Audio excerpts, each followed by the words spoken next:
میں سخت گرمی میں اپنی دکان پر بیٹھا ہوا تھا۔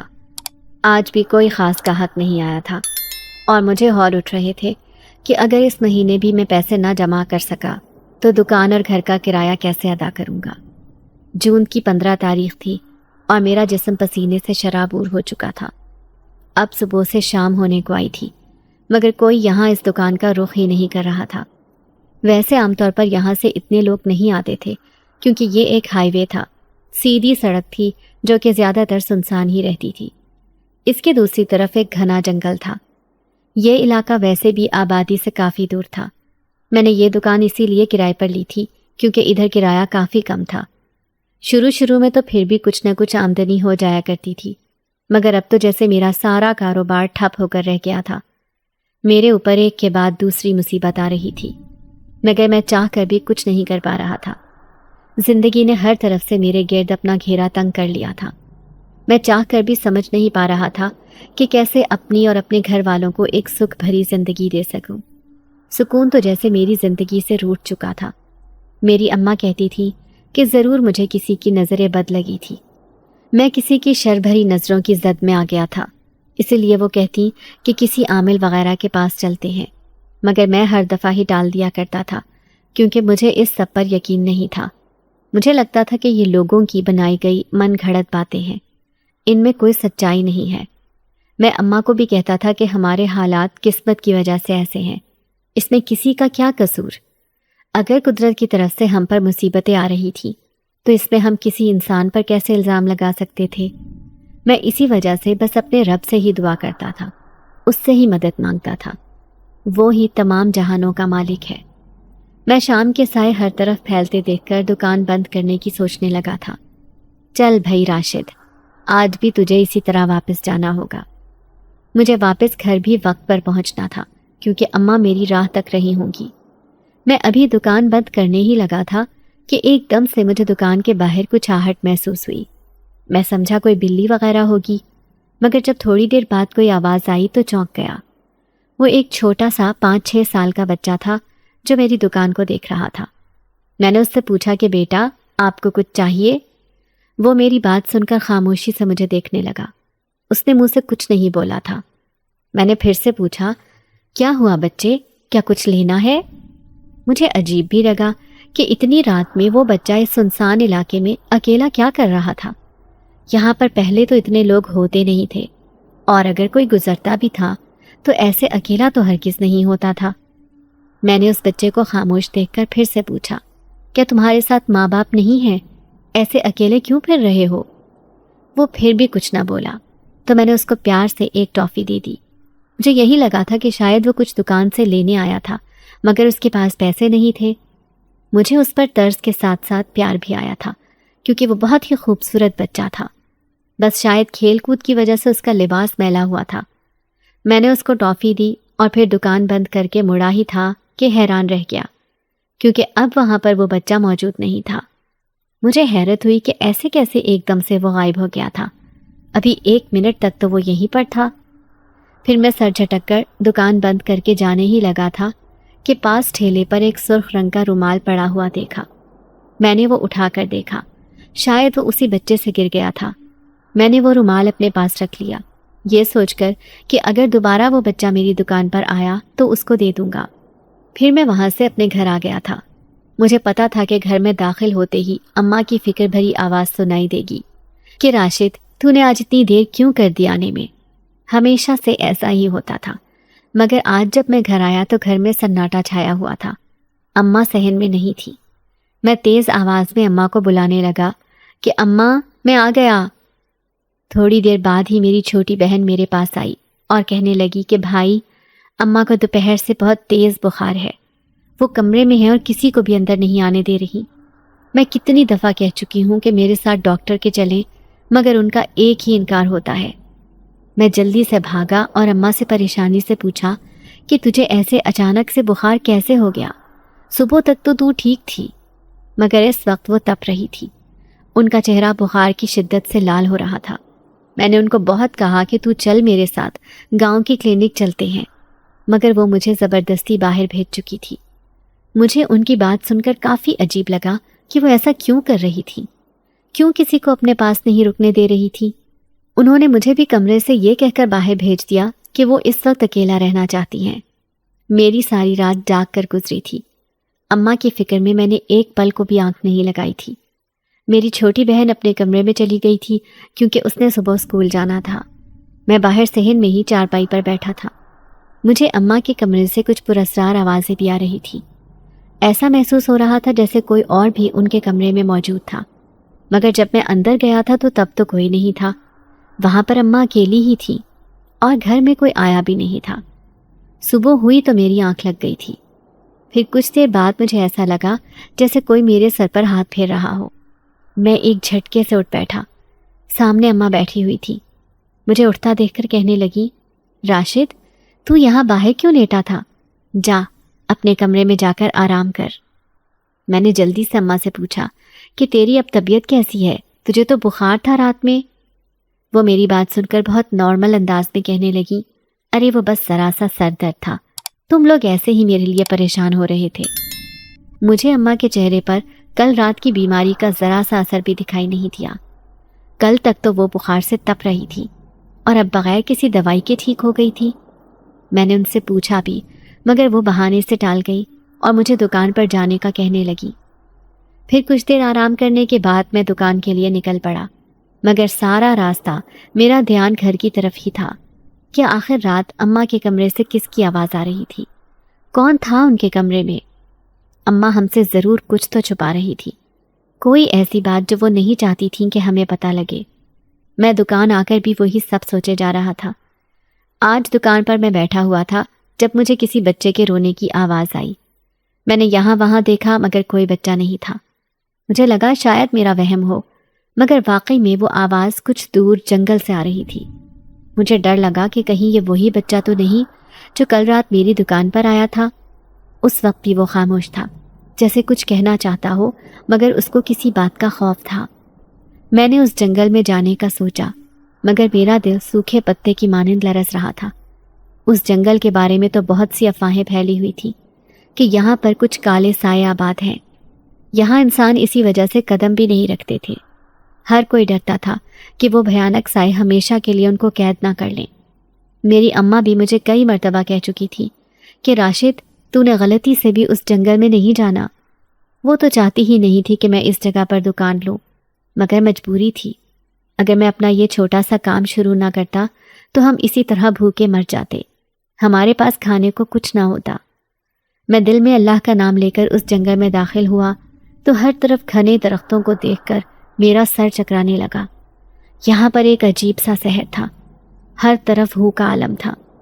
مجھے وہاں پر آ کر اس بچے کی آواز آنی بند ہو گئی تھی۔ کہیں یہ کسی اندیکھی مخلوق کی چال تو نہیں تھی؟ ایک دم سے مجھے قدموں کی آہٹ محسوس ہوئی تو میں الٹے پیر وہاں سے بھاگا۔ میرے ماتھے پر خوف کے مارے پسینے کے قطرے نمودار ہو گئے تھے۔ جلدی سے میں وہاں سے نکلا کیونکہ مجھے ایسا محسوس ہو رہا تھا جیسے کوئی میرے پیچھے آ رہا تھا۔ نہ جانے کون سی پراسرار مخلوق تھی جو ایسے مجھے ہراساں کر رہی تھی۔ مجھے سمجھ نہیں آ رہی تھی کہ میرے ساتھ یہ سب کیا ہو رہا تھا۔ پہلے ہی زندگی میں کیا مصیبتیں کم تھیں جو اب یہ پراسرار سایہ بھی میرے پیچھے پڑ گیا تھا۔ مجھے ایسا لگ رہا تھا کہ کوئی بہت بڑا طوفان آنے والا تھا جو اپنے ساتھ بہت سارے راز لیے ہوئے تھا۔ میرا نام راشد ہے۔ میں اپنے والدین کی پہلی اولاد تھا۔ مجھ سے چھوٹی ایک بہن سارہ ہے جو کہ میرے سے 10 سال چھوٹی ہے۔ میرے اماں ابا کی شادی پسند سے ہوئی تھی، جس کی وجہ سے دادی نے کبھی امی کو بہو کے طور پر قبول نہیں کیا تھا۔ وہ ہر وقت اماں کو تانے دیتی رہتی تھی کہ انہوں نے جادو ٹونا کر کے ابا کو اپنے وش میں کیا تھا۔ اماں سے وہ نوکرانی جیسا سلوک کرتی تھی۔ اماں بھی اپنا گھر بچانے کی خاطر خاموشی سے سارے ظلم برداشت کر رہی تھی۔ وہ ابا سے کسی بات کا گلہ شکوہ نہیں کرتی تھی۔ میں چھوٹی سی عمر سے ہی اماں کو سختی بھری زندگی گزارتے دیکھ رہا تھا۔ دادی ابا کے سامنے اماں سے ایسے بات کرتی جیسے ان سے بہت پیار کرتی تھی۔ ان کا یہ دوغلا رویہ دیکھ کر میں اماں سے کہتا کہ آپ ابا سے دادی کی شکایت کیوں نہیں کرتی؟ وہ آپ کو ہر وقت کیوں ڈانٹتی رہتی ہیں؟ مگر اماں مجھے سختی سے منع کر دیتی کہ وہ بڑی ہیں، بڑے چھوٹوں کو کچھ بھی کہیں، ہمیں ان کے سامنے زبان درازی نہیں کرنی چاہیے۔ میں اماں کی بات سن کر خاموش ہو جاتا تھا، مگر دادی کی حرکتیں دن بدن خراب ہوتی جا رہی تھی۔ کچھ عرصے بعد وہ ابا کے سامنے سازشیں کرنے لگ گئی تھی۔ ابا گھر آتے تو وہ جھوٹ موٹ کر رونا ڈالنے لگ جاتی کہ اماں نے ان کے کھانے میں نمک زیادہ ڈالا تھا۔ کبھی وہ ان پر جھوٹا الزام لگاتی کہ اماں نے ان کو دھکا دے کر گرایا تھا۔ ابا اپنی ماں کی باتوں میں آنے لگے تھے کیونکہ دادی بہت ہی مکاری سے ان کو اپنی چکنی چپڑی باتوں میں لا رہی تھی۔ ابا اماں پر غصہ کرنے لگے تھے کہ تم میرے پیار کا یہ صلہ دے رہی ہو؟ میں نے اپنے گھر والوں کی مرضی کے خلاف جا کر تم سے شادی کی، تمہیں اپنی بیوی کا درجہ دیا اور تم میری ہی ماں سے بدتمیزی کر رہی ہو۔ اماں ان کو بہت سمجھاتی کہ یہ سچ نہیں ہے، مگر دادی نے تو جیسے ابا کی آنکھوں پہ پٹی باندھی تھی۔ وہ اتنی صفائی سے جھوٹ بولتی تھی کہ ابا کو اماں کی کسی بات پر یقین نہیں آتا تھا۔ میں نے اپنے کانوں سے سنا تھا، وہ اماں کو دھمکی دے رہی تھی، تو دیکھنا، میں نے تجھے اس گھر سے دھکے دے کر اپنی بیٹے کی زندگی سے نہ نکلوایا تو میرا نام بدل دینا۔ تو 2 ٹکے کی لڑکی کیا سمجھتی ہے؟ میرے بیٹے کو اپنی ادائیں دکھا کر اس گھر کی مالکن بن جائے گی اور یہاں راج کرے گی؟ میرے جیتے جی ایسا کبھی ممکن نہیں ہے۔ مجھے دادی کی یہ بات سن کر بہت غصہ آیا تھا۔ میں اس وقت 14 سال کا ہو چکا تھا، اب اپنی ماں کو مزید اس طرح ذلیل ہوتا ہوا نہیں دیکھ سکتا تھا۔ اب تک تو اماں کی وجہ سے چپ تھا، مگر آج تو دادی نے حد کر دی تھی۔ میں ان کے پاس گیا اور تیز آواز میں کہا، دادی، یہ گھر ہمارا بھی ہے، آپ ہمیں یہاں سے نہیں نکال سکتی۔ اماں ابا کی بیوی ہیں، ان کا پورا حق ہے یہاں رہنے کا۔ آپ میری اماں پر ایسے چلایا مت کریں۔ میری بات سن کر دادی نے ایک زناٹے دار تھپڑ میرے منہ پر مارا اور کہنے لگی، کمبخت، اب تو اس عورت کی وجہ سے میرے سے زبان لڑائے گا۔ ارے اس جادوگرنی نے تجھے بھی اپنے وش میں کر ڈالا۔ میرا بیٹا تو پہلے ہی اس نے اپنے قابو میں کر رکھا تھا، مگر اب پوتے کو بھی کر ڈالا۔ دادی ہر وقت اماں کو جادو ٹونا کرنے کے تانے دیتی تھی۔ اماں تو شروع سے ہی کافی دیندار عورت تھی، 5 وقت کی نماز پڑھتی اور اللہ کا ذکر کرتی رہتی تھی۔ انہوں نے مجھے بھی اللہ کی عبادت کا درس دیا تھا۔ وہ گھر کے کام کاج ختم کر کے کمرے میں عبادت کیا کرتی تھی اور اس دوران وہ کسی کی مداخلت پسند نہیں کرتی تھی۔ دادی کو اماں کی یہی بات مشکوک لگتی، جس کی وجہ سے وہ ان کو جادوگرنی کہہ کر بلاتی تھی۔ اماں بس صبر سے کام لیتی، ان کے آگے کبھی زبان نہیں چلاتی تھی۔ وہ یہی کہتی تھیں کہ میرا اللہ سب دیکھ رہا ہے، وہ میرے ساتھ کبھی کچھ غلط نہیں کرے گا۔ پھر کچھ عرصہ گزرا تو ابا کا موڈ بہت خراب رہنے لگا تھا۔ وہ بات بات پر اماں اور مجھے جھڑک دیا کرتے تھے۔ ابا جس فیکٹری میں کام کرتے تھے، وہاں کے مالک نے بہت سارے کارندوں کی تنخواہ کم کر دی تھی۔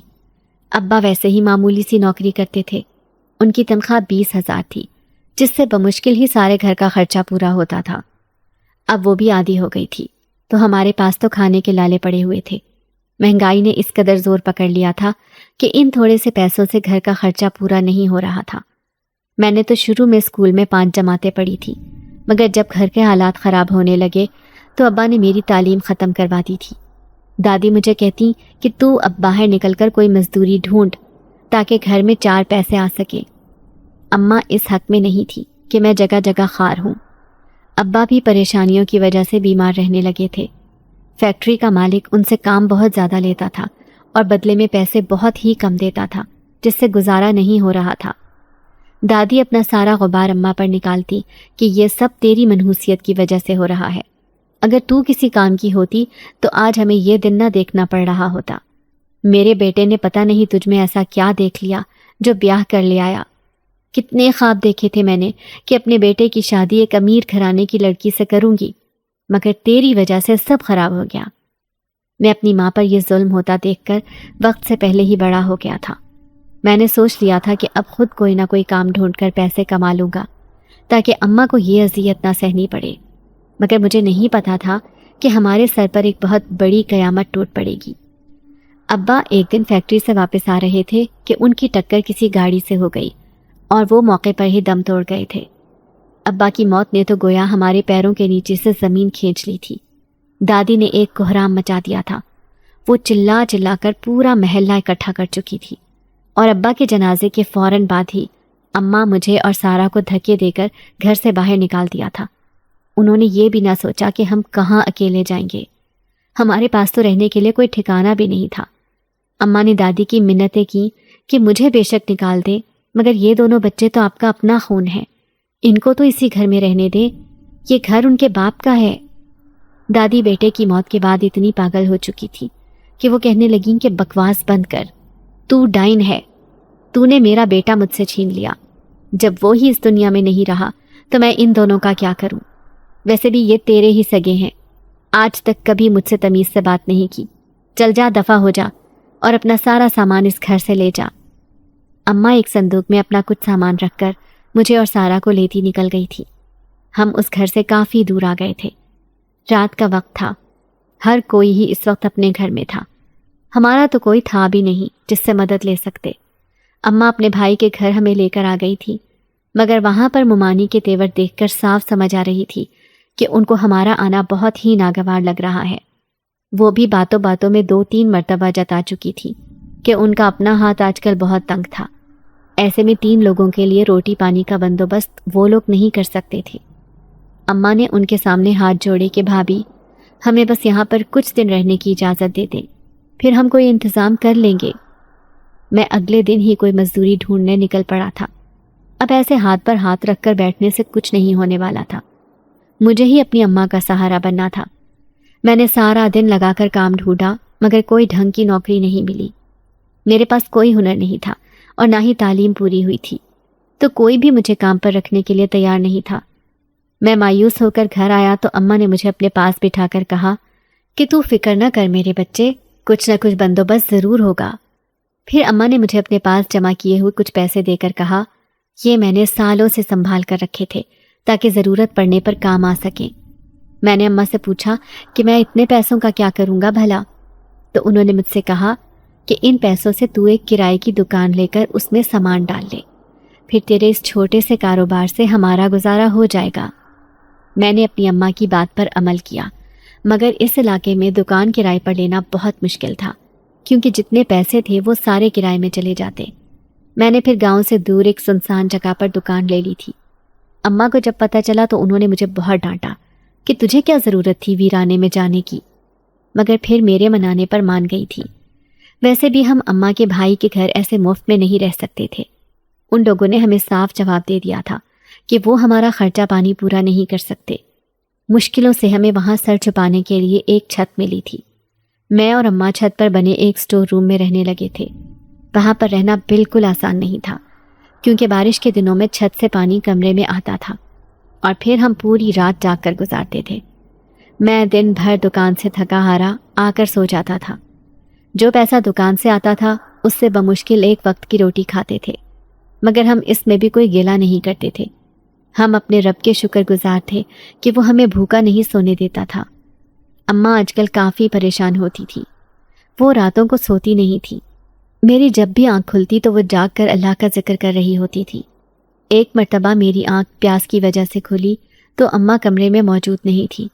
میں گھبرا کر اٹھا تو باہر چھت سے کچھ آوازیں آ رہی تھی۔ مجھے تشویش ہوئی کہ اتنی رات میں اماں کس کے ساتھ بات کر رہی تھی۔ ماموں لوگ تو جلدی ہی سو جایا کرتے تھے۔ میں آہستہ سے اٹھا اور باہر جا کر دیکھا تو اماں منڈیر کے پاس کھڑی تھی۔ ان کے پاس کوئی سیاہ رنگ کا سایہ سا تھا۔ مجھے لگا کہ واقعی کوئی وہاں موجود تھا۔ میں جلدی سے اس طرف گیا اور اماں کے کندھے پر ہاتھ رکھ کر کہا، اماں، تو اتنی رات کو کس سے بات کر رہی ہے؟ اماں مجھے دیکھ کر گھبرا گئی تھی اور کہنے لگی، مجھے نیند نہیں آ رہی تھی، اس لیے تازہ ہوا کھانے باہر آئی تھی۔ یہاں تو کوئی نہیں ہے، تو نے کس کو دیکھ لیا؟ میں نے غور سے یہاں وہاں دیکھا، مگر اب کوئی بھی کالا سایہ موجود نہیں تھا۔ یہ سب کیا ہو رہا تھا؟ مجھے کچھ سمجھ نہیں آ رہا تھا۔ اماں کے ساتھ کوئی پراسرار سایہ میں نے اپنی آنکھوں سے دیکھا تھا، مگر اب وہ بالکل صاف انکار کر رہی تھی۔ میں نے بھی پھر زیادہ زور نہیں دیا، کیونکہ میں بہت خوفزدہ ہو چکا تھا۔ ضرور کوئی ایسا بھیانک راز تھا جو اماں میرے سے چھپا رہی تھی، اور وہ نہیں چاہتی تھی کہ مجھے کسی صورت بھی پتہ لگے۔ میں پھر دوبارہ سے کمرے میں آ کر سو گیا تھا، مگر اس سے اگلے دن مجھے اماں نے ایک کرائے کا گھر دیکھنے کو کہا۔ یہاں پر ممانی ہمیں مزید برداشت نہیں کر سکتی تھی۔ انہوں نے اماں کو صاف کہہ دیا تھا کہ اب سے تم لوگ اپنا خود کا کوئی بندوبست کر لو، میں مزید تم لوگوں کو اپنے گھر برداشت نہیں کر سکتی۔ اماں سے وہ ویسے بھی پورے گھر کے کام لیتی تھی۔ انہوں نے صاف لفظوں میں کہہ رکھا تھا کہ اگر اس گھر میں رہنا ہے تو کام کرنا پڑے گا، میں ایسے مفت میں تم لوگوں کو عیش نہیں کرنے دوں گی۔ اماں اب وقت کے ساتھ ساتھ بہت کمزور ہو گئی تھی۔ زندگی کے غموں نے ان کو وقت سے پہلے ہی بوڑھا کر دیا تھا۔ پہلے دادی نے اماں پر ظلم کے پہاڑ توڑنے میں کوئی کسر نہیں چھوڑی تھی، وہ تو ہر وقت ان کو جادوگرنی کہہ کر اذیت دیتی تھی۔ ان کے نزدیک ہر وقت تسبیح اور وظیفہ کرنا جادو ٹونے میں شمار ہوتا تھا۔ اسی وجہ سے وہ اماں سے نوکروں سے بھی بدتر سلوک کرتی تھی۔ ان کی وجہ سے ہی اماں اور ابا میں آئے دن لڑائی جھگڑے ہوتے تھے۔ ابا اماں کو ہر وقت ڈانٹنے لگے تھے۔ اماں تو ابا کے اعتماد اور پیار کے بھروسے ہی یہ سب ظلم برداشت کر رہی تھی۔ ان کو یہی مان تھا کہ ابا کسی بھی حالت میں ان کا ساتھ نہیں چھوڑیں گے، ان پر یقین کریں گے، مگر وہ بھی ایک روایتی مرد ہی نکلے۔ انہوں نے اپنی ماں کے چند جھوٹ موٹ کے آنسو دیکھ کر اماں پر شک کرنا شروع کر دیا تھا۔ اماں کو ابا کی بے اعتباری جیتے جی مارنے لگی تھی۔ میں نے خود ان کو تنہائی میں زاروں قطار روتے دیکھا تھا۔ وہ منہ سے اف تک نہیں کرتی تھی۔ ان کا کہنا تھا کہ میرا اللہ سب کچھ دیکھ رہا ہے، وہ بہترین کارساز ہے، جب تک میرے ساتھ میرے رب کی مدد ہے کوئی میرا کچھ نہیں بگاڑ سکتا۔ اماں کا یہی ایمان میرے اندر نئے سرے سے زندگی جینے کی امنگ جگاتا تھا۔ میں نے پھر کچھ ہی عرصے بعد ایک کچی بستی میں ہی کرائے کا سستا سا گھر لے لیا تھا۔ یہاں پر کوئی بھی سہولت میسر نہیں تھی، مگر یہ اطمینان تھا کہ ہم سکون سے رہ رہے تھے۔ کوئی ہمیں بات بات پر یہ تانے نہیں دیتا تھا کہ ہم ان کے اوپر بوجھ ہیں۔ یہاں پر پانی دور ندی سے لے کر آنا پڑتا تھا۔ میں صبح اٹھ کر جلدی سے اماں کے لیے 2 بالٹیاں بھر کر لاتا، اس کے بعد دکان پر چلا جاتا تھا۔ ہمارا مالک مکان کافی چڑچڑا سا بندہ تھا۔ وہ پہلی تاریخ کو ہی ہم سے کرایہ وصول کرنے پہنچ جاتا تھا۔ آج کل دکان پر زیادہ لوگ نہیں آ رہے تھے، جس کی وجہ سے پیسے اکٹھے نہیں ہو سکتے تھے۔ میں نے 2 مہینے کا وقت اس سے مانگا تھا۔ اس نے دھمکی دی تھی کہ اگر اتنے ٹائم میں تو نے کرایہ نہ دیا تو اپنا بوریا بسترا لے کر میرے گھر سے نکل جانا۔ میں دن رات دکان پر بیٹھا رہتا تاکہ کمائی ہو سکے، مگر قدرت کی طرف سے ایسی سختی آئی تھی کہ کوئی حل دکھائی نہیں دے رہا تھا۔ میں صبح سویرے گھر سے نکلتا اور رات گئے تک گھر لوٹتا تھا۔ اماں کہتی بھی تھیں کہ جلدی گھر آ جایا کر، مجھے تیری فکر ہوتی ہے۔ وہ علاقہ بالکل بھی محفوظ نہیں ہے، ایسے سنسان علاقوں میں اکثر چوری کے واقعات ہوتے ہیں۔ میں ان سے کہہ چکا تھا کہ وہاں پر بہت کم ہی انسان گزرتے تھے۔ میں فارغ وقت میں بیٹھ کر سامنے جنگل کی طرف دیکھتا تھا۔ وہاں پر ایک عجیب سی وحشت چھائی ہوئی تھی۔ وہ ایک بہت ہی گھنا جنگل تھا۔ آج تک کسی انسان کو اس جنگل میں جاتا نہیں دیکھا تھا۔ مجھے اس دکان میں کام کرتے ہوئے 3 مہینے ہو گئے تھے۔ مجھے تجسس تھا کہ نہ جانے ایسی کیا بات تھی یہاں پر جو سب اتنا خوف کھاتے تھے۔ میں اماں سے اس کا ذکر کر چکا تھا، مگر وہ مجھے کہتی تھی کہ کبھی بھی وہاں قدم بھی نہ رکھنا۔ میں اپنے اکلوتے بیٹے کو کسی خطرے میں نہیں دیکھ سکتی۔ اس گھنے جنگل کے بارے میں مشہور تھا کہ وہاں پر کالی طاقتیں آباد تھیں۔ سالوں سے اس جنگل پر انہوں نے قبضہ کر رکھا تھا۔ اگر کوئی انسان ان کے علاقے میں جاتا تھا تو وہ اس کی زندگی برباد کر دیتے تھے۔ انسان ان کے وش میں ہو جاتا تھا۔ مجھے ان سب باتوں پر اتنا یقین نہیں تھا۔ مجھے لگتا تھا یہ سب لوگوں کی بنائی گئی باتیں تھیں۔ جتنے منہ اتنی باتیں تھیں۔ لوگوں کو ہراساں کرنے کے لیے طرح طرح کی کہانیاں پھیلائی گئی تھی۔ پھر ایک رات میں دکان پر ہی بیٹھا ہوا تھا۔ میرے ذہن میں یہی فکر چل رہی تھی کہ گھر کا کرایہ کیسے دوں۔ یہ مہینہ ختم ہوتے ہی مالک مکان نے پیسے مانگنے آ جانا تھا۔ اگر اس کے ہاتھ میں رقم نہ رکھتا تو اس نے دھکے دے کر ہمیں گھر سے باہر نکال دینا تھا۔ میں ہر وقت اپنے رب سے دعا کرتا تھا کہ کوئی معجزہ ہو جائے اور ہمارے حالات بہتر ہو جائیں۔ بچپن سے لے کر آج تک ایک دن بھی ایسا نہیں گزرا تھا جب ہم پر مصیبتیں نہ آئی ہوں۔ ہر آنے والا دن ایک نئی پریشانی لے کر آتا تھا۔ میں ہر طرف اندھیرا پھیلتا دیکھ کر دکان بند کرنے لگا تھا، کیونکہ اماں میرا انتظار کر رہی ہوں گی۔ وہ ذرا سا دیر سے آنے پر پریشان ہو جایا کرتی تھی۔ اب بھی مجھے پتا تھا کہ وہ دروازے پر ہی نظر لگائے میری راہ تک رہی ہوں گی۔ مجھے یہ بھی پتا تھا کہ اتنی رات گئے تک کسی گاہک نے نہیں آنا تھا، اسی لیے میں اب دکان بند کرنے لگا تھا کہ ایک دم سے کچھ آہٹ محسوس ہوئی۔ میں گھبرا گیا کہ کون تھا۔ میں نے جلدی سے باہر نکل کر دیکھا تو ایک چھوٹا سا بچہ تھا۔ وہ میری دکان کو دیکھ رہا تھا۔ میں نے اس سے پوچھا کہ بچے، کیا کچھ چاہیے تمہیں؟ اس نے میری بات سن کر کوئی جواب نہیں دیا، بس خاموشی سے دیکھ رہا تھا۔ میں نے اس کو دکان کی طرف دیکھتا پا کر پوچھا، تم یہاں پر اکیلے کیا کر رہے ہو؟ وہ پھر بھی کچھ نہ بولا تو میں نے اس کو ایک ٹافی دی جو اس نے لے لی تھی۔ مجھے اس خوبصورت سے بچے پر بے ساختہ پیار آیا تھا۔ پھر میں دکان بند کر کے مڑا ہی تھا کہ وہ بچہ وہاں سے غائب تھا۔ مجھے حیرت کا جھٹکا لگا کہ ایسے کیسے وہ ایک دم سے غائب ہو گیا تھا۔ وہ بچہ جہاں پر کھڑا تھا وہاں پر اب ایک سرخ رومال پڑا تھا۔ میں نے وہ اٹھایا اور گھر آ گیا۔ پھر گھر پر جب اماں کو بخار سے تپتا دیکھا تو میرے ہاتھ پاؤں پھول گئے تھے۔ وہ کمرے میں لیٹی تھی اور کسی کو بھی اپنے پاس رکنے کی اجازت نہیں دے رہی تھی۔ میں اور میری چھوٹی بہن سارا کتنی دفعہ ان کو ڈاکٹر کے چلنے کا بھی کہہ چکے تھے، مگر ان کا ایک ہی انکار تھا۔ پھر میں باہر ہی ساری رات بیٹھا رہا۔ فجر کے قریب جا کر میری آنکھ لگی تھی۔ صبح اٹھا تو اماں میرے سرہانے بیٹھی تھی۔ وہ بالکل صحت مند دکھائی دے رہی تھی۔ ان کا بخار بھی اب ٹھیک تھا۔ مجھے دال میں کچھ کالا لگ رہا تھا۔ پوری رات اماں کے کمرے سے کچھ عجیب سا شور سنائی دے رہا تھا۔ نہ جانے وہ کیا کر رہی تھی، کسی کو کچھ نہیں بتاتی تھی۔ میں بھی سر جھٹک کر کام پر چلا گیا تھا۔ وہاں پر کچھ دیر بعد کسی بچے کے رونے کی آوازیں آنے لگی تھی۔ میرے ذہن میں کل رات والا بچہ آ گیا تھا۔ کہیں یہ وہی بچہ تو نہیں تھا؟ کل بھی وہ بالکل خاموش تھا۔ میں تو ہمیشہ سے ہی دوسروں کی مدد کرتا آیا تھا۔ جب بھی کوئی مشکل میں ہوتا تو میں اپنی پوری کوشش کرتا کہ اس کی مشکل کو دور کر سکوں۔ بچپن سے اماں نے لوگوں کی مدد کرنے کا درس دیا تھا۔ میں اپنی اماں کی تربیت کی وجہ سے ہی ایک رحم دل انسان تھا۔ مجھے پتا تھا کہ اس بچے کی آواز اس آسیب زدہ جنگل سے ہی آ رہی تھی، مگر میں پھر بھی اس کے رونے پر تڑپ اٹھا تھا اور میں اس کی مدد کرنے کے لیے وہاں جانے کے لیے تیار ہو گیا تھا۔ میں نے دکان بند کی اور اللہ کا نام لے کر اس جنگل میں داخل ہو گیا۔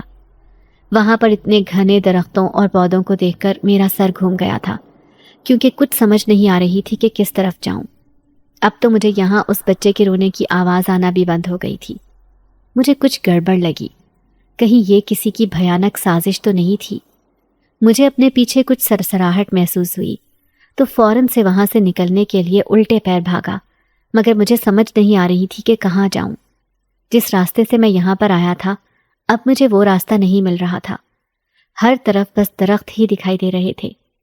خوف کی وجہ سے میرے دل کی دھڑکن بہت تیز ہو گئی تھی۔ کچھ ہی دیر میں اندھیرا ہر طرف پھیل جاتا، پھر تو کچھ بھی نظر نہیں آتا۔ میں کیسے اپنی جان بچاتا؟ یہاں جنگل میں تو ابھی سے ہی اندھیرا محسوس ہو رہا تھا۔ شام ہوتے ہی جنگلوں میں جانور بھی شکار کی تلاش میں نکل آتے تھے۔ مجھے تو وہ ایک ہی جھٹکے میں نوچ کھاتے۔ یہاں پر تو کوئی میری مدد کے لیے بھی نہیں تھا۔ میں ابھی کوئی راستہ دیکھ ہی رہا تھا کہ ایک دم سے اپنے کندھے پر کسی کا لمس محسوس ہوا۔ میں خوف کے مارے جلدی سے مڑا تو سامنے ایک درمیانی عمر کا آدمی کھڑا تھا۔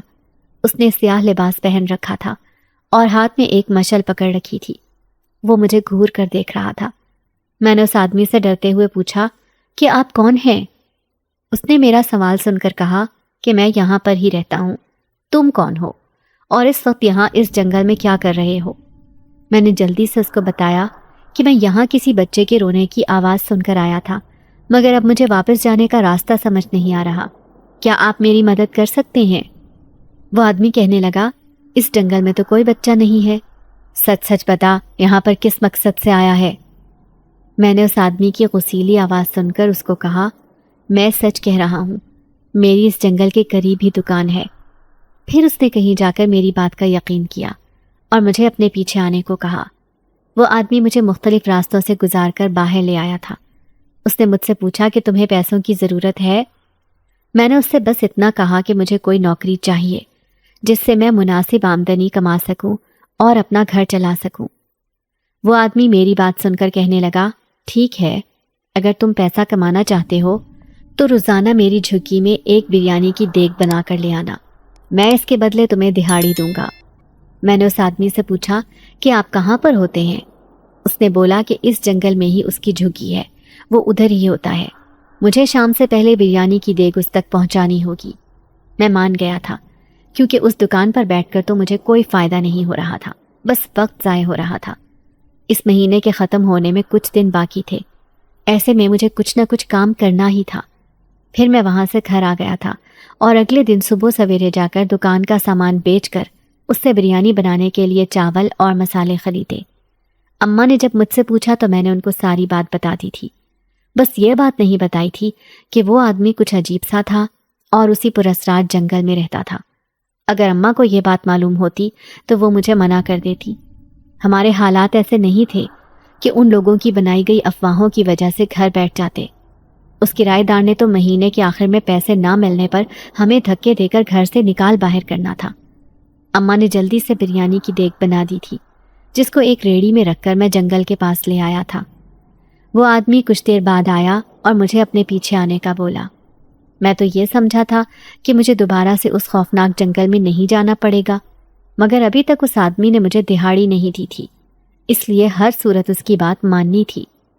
وہ مجھے لے کر جنگل کے بیچوں بیچ آ گیا تھا۔ یہاں پر آ کر میری آنکھیں پھٹی کی پھٹی رہ گئی، کیونکہ ادھر ہر چیز سیاہ رنگ میں ڈوبی ہوئی تھی۔ سارے درخت اور پودے کالے ہو چکے تھے۔ مجھے یہ سب کافی غیر معمولی لگا تھا۔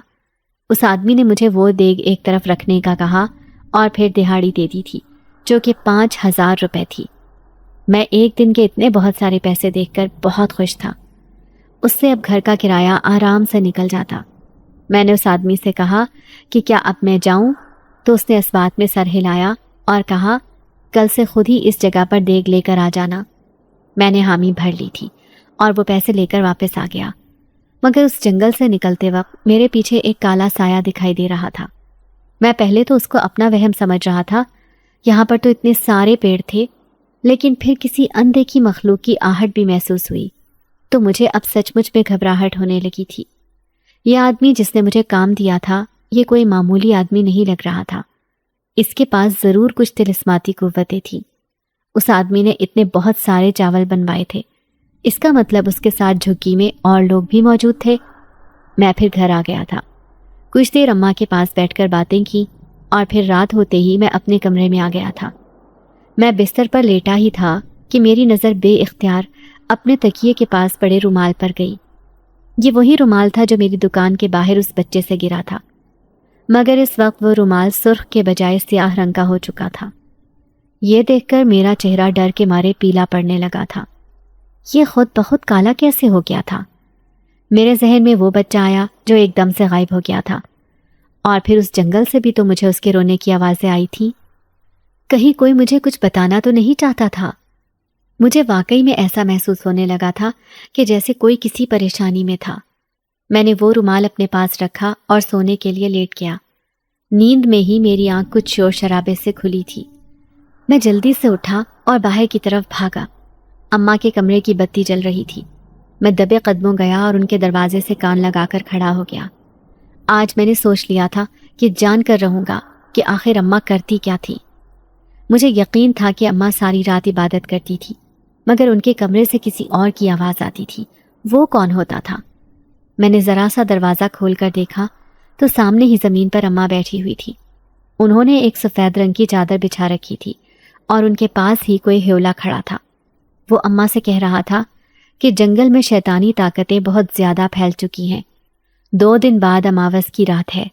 اگر ہم نے ان کا خاتمہ نہ کیا تو وہ سب کچھ تباہ و برباد کر دیں گے۔ وہ ابلیس کالے جادو سے ہر چیز پر قبضہ کرنا چاہتا ہے۔ ساری پراسرار طاقتیں اس کے پاس آ جائیں گی۔ میری اماں اس ہیولے کی بات سن کر کہنے لگی، ایسا نہیں ہوگا۔ مجھے پورا یقین ہے کہ ہمارا اللہ ہمارے ساتھ ہے۔ ہمارے پاس کلام پاک کی طاقت ہے۔ وہ ابلیس جتنا بھی اپنے کالے جادو کا استعمال کر لے، رب کی طاقت کے آگے خاک کا ڈھیر بن جائے گا۔ میری اماں کی باتوں سے مجھے یقین ہو گیا تھا کہ وہ ایک عالمہ تھی۔ ان کے پاس کچھ پراسرار سائے تھے جو ان کی مدد کر رہے تھے تاکہ ان شیطانی قوتوں کا خاتمہ کر سکیں۔ میرے اوپر کپ کپی طاری ہو گئی تھی کہ میں بھی تو اسی جنگل میں جاتا تھا۔ وہ آدمی جو مجھے دہاڑی دیتا تھا آخر کون تھا؟ اس کا مقصد کیا تھا جو وہ وہاں پر رہتا تھا؟ کہیں اماں جن شیطانی سایوں کی بات کر رہی تھی وہ وہی آدمی تو نہیں تھا؟ اس کا حلیہ بھی تو عام انسانوں سے بہت ہٹ کر تھا۔ آنکھوں میں بھی اس نے سیاہی لگا رکھی تھی۔ میں وہاں سے اپنے کمرے میں آ گیا تھا۔ پھر اگلے دن میں صبح سویرے ہی بریانی تیار کروا کر جنگل کی طرف چلا گیا تھا۔ آج ذرا میں وقت سے پہلے آ گیا تھا۔ میں ابھی اس آدمی کی جھگی سے دور ہی تھا کہ کسی کے چلانے کی آواز آ رہی تھی۔ وہ آواز اسی جھگی سے آ رہی تھی۔ میں وہ دیگ ایک طرف رکھ کر آہستہ سے اس جھگی کے پاس آیا۔ میرے ہاتھ میں وہ سیاہ رومال بھی تھا جو میں نے اپنی کلائی پر باندھا ہوا تھا۔ جھگی کے عین پیچھے کھڑا ہوا تو کسی کی نسوانی آواز آ رہی تھی جو کہہ رہی تھی کہ میں وہ جناتی رومال کبھی تمہارے ہاتھ نہیں لگنے دوں گی۔ تم اگر مجھے جان سے بھی مار دو تب بھی نہیں۔ ایک بار وہ رومال اماوس کی رات جل گیا تو تم لوگوں کی ساری کالی طاقتیں بھسم ہو جائیں گی۔ اس لڑکی کی بات سن کر ایک دم سے اس آدمی نے کہا، دیکھ لینا، میں جلد ہی وہ رومال حاصل کر لوں گا، پھر تجھے اور تیرے پورے قبیلے کو جلا کر بھسم کر دوں گا۔ 2 دن بعد اماوس کی رات ہے، میرے چیلے ہر جگہ پھیلے ہوئے ہیں۔ میں نے اپنے کالے جادو سے اس رومال کو سیاہ کر دیا ہے، اب وہ میرے چیلوں کو جلد ہی مل جائے گا، پھر وہ رات تیری اس دنیا میں آخری رات ہوگی۔ میں اس آدمی کی بات سن کر خوف کے مارے سفید پڑ گیا تھا۔ میں نے جلدی سے وہ رومال نکال کر اپنی قمیض کی جیب میں چھپا لیا تھا اور وہ دیگ وہاں ہی چھوڑ کر گھر واپس آ گیا تھا۔ مجھے کسی بھی صورت اس رومال کی حفاظت کرنی تھی، اس کو اس ابلیس کے شر سے دور رکھنا تھا۔ یہ رومال جناتی تھا، جس کا مطلب تھا کہ جس کے پاس یہ ہوتا وہ طاقتور ہوتا۔ میں گھر آیا اور اس کو اپنی الماری میں چھپا دیا تھا۔ ہمارے گھر ویسے بھی وہ شیطانی چیلے نہیں آ سکتے تھے، کیونکہ اماں نے پورے گھر کے گرد حفاظتی حصار بنایا ہوا تھا۔ مجھے اس لڑکی کو بھی بچانا تھا جس کو اس آدمی نے قید کر رکھا تھا، ورنہ وہ آدمی تو اس کو جلانے کی بات کر رہا تھا۔ میں اس کے بعد اماں کے پاس آیا اور ان کو سب کچھ بتا دیا تھا کہ میں نے اپنی آنکھوں سے اس مکار ابلیس کی باتیں سنی تھی اور اس نے کسی لڑکی کو قید کر رکھا تھا۔ وہ میری بات سن کر کہنے لگیں کہ بیٹا، آج مجھے فخر ہے کہ میری اولاد اتنی بہادر ہے، ورنہ میں نے تو اب تک اسی لیے یہ سب کچھ چھپا کر رکھا تھا، کیونکہ مجھے لگتا تھا کہ تو خوفزدہ ہو جائے گا، کہیں ڈر کر تو اپنی ماں کو ہی غلط نہ سمجھ بیٹھے۔ میں نے اماں سے پوچھا کہ وہ لڑکی کون ہے جس کو اس جادوگر نے قید کر رکھا ہے، آخر اس کی کیا دشمنی ہے اس سے؟ اماں نے میری بات سن کر کہا کہ وہ کوئی عام لڑکی نہیں ہے، بلکہ ملکہ جنات ہے۔ اس کے پاس بہت ساری پراسرار طاقتیں ہیں، مگر وہ ان کا استعمال نہیں کر سکتی کیونکہ وہ اس وقت اس ابلیس کے علاقے میں قید ہے۔ تو نے اپنی دکان پر جس بچے کو ٹافی دی، وہ بچہ بھی وہی ملکہ تھی جو کہ بچے کا روپ دھار کر آئی تھی۔ اس نے اپنی طاقتوں سے پتہ لگا لیا تھا کہ تو اس رومال کا خیال رکھے گا، تبھی تو وہ تیری دکان پر چھوڑ گئی۔ میں جانتی ہوں اسے، وہ بہت نیک جنزادی ہے۔ اپنے جناتی قبیلے کی حفاظت کے لیے وہ یہاں اس انسانی دنیا میں آئی تھی تاکہ اس ابلیس کو ختم کر سکے، مگر اس نے اپنے کالے جادو سے اس کو یہاں اس جنگل میں قید کر لیا تھا۔ اب ہمیں اس کی مدد کرنی ہوگی۔ 2 دن بعد اماوس کی رات ہے۔ اس ملکہ کا اس جنگل سے نکلنا بہت ضروری ہے، تبھی ہم عمل شروع کر سکتے ہیں۔ اماں نے 2 دن بعد میرے اوپر کلام پاک کا دم کیا، جس سے میرے گرد ایک حصار بن گیا تھا۔ میں وہاں پر بریانی لے کر گیا تو اس آدمی نے مجھ سے غصے سے پوچھا کہ تو 2 دن سے کہاں گیا تھا؟ میں نے بہانہ بنایا کہ میری طبیعت کچھ خراب تھی، اس لیے نہیں آ سکا۔ اس نے مجھے عجیب نظروں سے دیکھا اور پھر کہنے لگا، آج تجھے 2 دن کام پر نہ آنے کی سزا میں آدھی دہاڑی ملے گی۔ میں نے کچھ نہیں کہا کیونکہ میں تو بس کسی بھی طرح اس ملکہ تک پہنچنا چاہ رہا تھا۔ میں اپنی دہاڑی لے کر وہاں سے نکلا، مگر میرا رخ اس جھگی کے پچھلے راستے کی طرف تھا۔ وہ آدمی اور اس کے ساتھی تو بریانی پر ٹوٹ پڑے تھے۔ میں اسی موقع کا فائدہ اٹھا کر جلدی سے اس جھگی میں گھس گیا تھا۔ وہاں پر ایک کونے میں ہی ایک لڑکی بیٹھی ہوئی تھی۔ اس کے جسم پر جگہ جگہ زخم کے نشان تھے جن سے خون رس رہا تھا۔ میں نے اس کے ہاتھوں کی رسیاں کھولیں اور اس کو اپنے پیچھے آنے کا کہا۔